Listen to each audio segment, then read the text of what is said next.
कोई बड़ी कोई छोटी चाहे जैसी भी हो, तो कटोरियों में खीर तो एक ऐसी थी लेकिन कटोरियां सब अलग अलग थी। तो जब रानी सेठानी ने निमंत्रण किया, सब लोग देखें, जो समझदार थे वो तो समझ के आगे बढ़ जाते थे।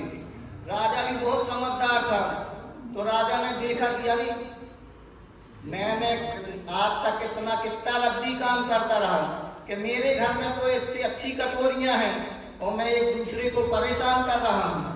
तो राजा ने देखा, उसको बैराग हो गया, कहीं ऐसा रावण के समय कोई महाराज मिल गए होते तो सीता को भी नहीं हर ले जाते। ऐसे वो उनने कटोरियों का उदाहरण दे दिया होगा। रावण को अपने में इतना महान माना गया, बहुत अच्छा। जब भक्ति करता था रावण तो शांतिनाथ भगवान के मंदिर में जाता था, तो जब एक बार उसके वीणा की तार टूट गई तो उसने अपनी नस निकाल के लगा दी। रावण भी बहुत महान है, लेकिन एक रूप के कारण वो मोहित हो गया। इसलिए अपन कभी भी रावण का पुतला ना जलाएं। अपन राम जब राम बने, जब रावण का पुतला जला नहीं तो नहीं जलाएं। अपन घरों में कितने रावण हैं, वो उसने तो मात्र, वो रावण का एक नियम था, जो स्त्री हमें चाहेगी उसी से संभोग करनी, नहीं तो नहीं करेंगे। पहले उनने नियम दिलवा दिया था। रावण ने कहा मैं इतना अच्छा सुंदर हूँ, मेरा इतना सुंदर शरीर है, मेरे से कौन स्त्री नहीं मोहित होगी। तो उनने कहा कि मेरे को ये नियम दो कि जौन स्त्री मेरे को चाहेगी तो उसी के साथ ही करूँगा, नहीं तो नहीं करूँगा। उसका इतना अच्छा नियम था रावण का। वो शांतिनाथ भगवान की इतनी अच्छी पूजा करता था वो। और क्या है, अपन लोग जैसे कि शादियों में जाते हैं, तो शादियों में अपन जाते हैं तो अपन को 9 कोटि जीवों की हत्या पड़ती है। अपन एक शादी में जाते हैं तो 9 कोटि जीवों की हत्या लगती है अपन को शादियों में। उनने फड़ा के घा ले, वो घा ले, तो तुम्हें भी हिंसा लगेगी उसकी। ये ना सोचो कि अपन शादियों में तालियां बजा रहे और फड़ा के घा रहे तो अपन उनकी अनुमोदना कर रहे हैं, तो अपन को भी पाप का बंध होगा उसमें। वो अपन किसी व्यक्ति को जैसे पंच कल्याणक है और ले जाएंगे तो उसके में अपन को पुण्य मिलने लगे। तो अपन जितना बचें शादियों से, उसमें प्रतिमाधारी को तो बिल्कुल जाना ही ना चाहिए, ना अनुमोदना करना चाहिए कभी भी। जब उनने छोड़ दी है अब घर गृहस्थी, न शादी उनको करवाना चाहिए, कभी सेटिंग ना करवा कभी भी। क्या ना, नहीं तो अपन को पूरा दोष लगेगा। जब तक वो रहेंगे, संभोग करेंगे, तो अपन को 9 कोटि जीवों की हत्या लगेगी। जितना अपन बच सके गृहस्थी में उतना बचना चाहिए अपन को। वो पंच कल्याणक में अपन किसी व्यक्ति को लेके जाएंगे तो वहाँ पुण्य लगेगा। इसी प्रकार कि जब अपन पंच कल्याणक वगैरह में जाएंगे तो पुण्य लगेगा, और शादियों में जाएंगे तो पाप लगेगा।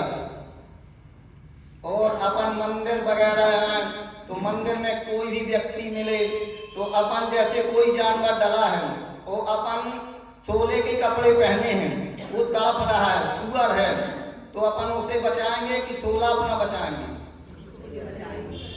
हाँ, तो तुम्हें पुण्य है, नहीं तो तुम सोचो अरे करने लगो कि सोला वो हो जाएगा। तो ऐसा अपन को नहीं करना, पहले उसको बचाएं, चाहे अपन दोबारा कपड़े बच जाए तो अपन इंसान है, नहीं तो हैरान है।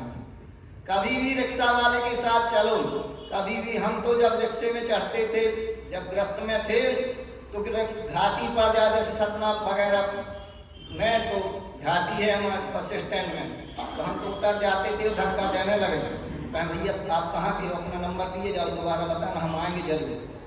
हमने कहा भाई तुम भी इंसान हो, हम भी इंसान। जब अपन ऐसे दूसरे के प्रति वात्सल्य करेंगे तो अपन कितना ही वो है कि अपन एक पेड़ लगा है तो अपन पत्थर मारेंगे तो भी वो फल देगा। और इसी प्रकार अपन जब अपने आप में सरलता और वो करेंगे तो फिर वो, जैसे क्या है, 2 चींटियां थी, तो एक चींटी शक्कर के ढेर में थी और एक नमक के ढेर में थी। तो आज महाराज जी ने कहा जब खाली होके आओगे जब तुम्हें समझ में आएगा, नहीं तो नहीं आएगा। तो एक जौन चींटी शक्कर वाली थी, उसने सोचा कि मेरी बहन निमंत्रण करेगी, तो कहीं उसने खिलाया कि नहीं खिलाया, तो उसने एक नमक की डली अपने मुंह में दबा ली। तो आई, तो जब उसने निमंत्रण किया, उसने अच्छे पकवान बनाए, सब बनवाए, उसने खाए तो उसको स्वाद न आए, तो जो शक्कर वाली चींटी थी उसने कहा कि तुम्हें अच्छा नहीं लगा? अरे कहा मेरे को तो कुछ अच्छा नहीं लगा। तो उस बहन ने कहा कि मुंह अपना दिखाओ। तो वो अपना नमक दबाई थी। कहा जे तुम क्या नमक दबा के आई? अरे कहा मेरे को पता नहीं था कि तुम निमंत्रण करोगी तो खिलाओगी कि नहीं खिलाओगी, इसलिए मैं अपना इंतजाम करके आई थी। अरे कहे जब तुम इस नमक को निकालोगे जब तुम्हें स्वाद आएगा। इसी प्रकार की अपन जब नमक है, संजय सागर महाराज जी कहते हैं कि जौन व्यक्ति एक तो पढ़ा लिखा नहीं है उसको पढ़ाने में जल्दी पढ़ जाएगा, और जौन व्यक्ति अच्छा ज्ञानी तो उसको तो और जल्दी हो जाएगा, और जौन थोड़ा मोड़ा ज्ञान है अधूरा है उसे पढ़ाने में सबसे टाइम ज़्यादा लगेगा। पहले तो उसको जो वो चीज़ें हैं विसराना पड़ेगी जब वो पढ़ सकता है, और जौन नहीं पढ़ा तो उसको तो शुरू से तो पढ़ जाएगा, जौन अच्छा व्यक्ति है उसको तो और अच्छा पढ़ेगा। इसी प्रकार अपनी जिंदगी में कि अपन जैसे नदी है, नदी के पानी है तो अपन में भेद है, अपन लोगों में भेद है कि अपन लोटे में लाए तो जैन साहब का पानी हो गया, कोई दूसरा व्यक्ति बाल्टी में लाया तो बाल्टी वाला पानी बन गया, कोई एक गुंड में लाया तो गुंडघाई बन गया। अपनों में भेद है लेकिन पानी किसी का पानी एक है। अपन कहीं भी समझाएं किसी को तो ऐसे उदाहरण दे के समझाएं। और एक कहानी एक है जौन बताई कटोरी वाली, ये अपन को सबको बताना है कि भाई अपने बच्चे बिगड़े हैं तो क्या ये बताना है कि भाई कोई इसमें कोई अंतर नहीं है कि छोटी हो चाहे बड़ी हो चाहे गरीब हो चाहे अमीर हो चाहे कुछ है, उसमें स्वाद एक ही है। ये चीजें अपन इनडायरेक्ट बच्चों को बताएंगे तो आगे बढ़ेंगे। कोई भी चीज है, शादीशुदा वाले तो जरूर ये सोचते हैं कि यार मेरी पत्नी लगती है दूसरे की पत्नी सबसे अच्छी है, ये तो हरदम सोच रहता हूँ लोगों का।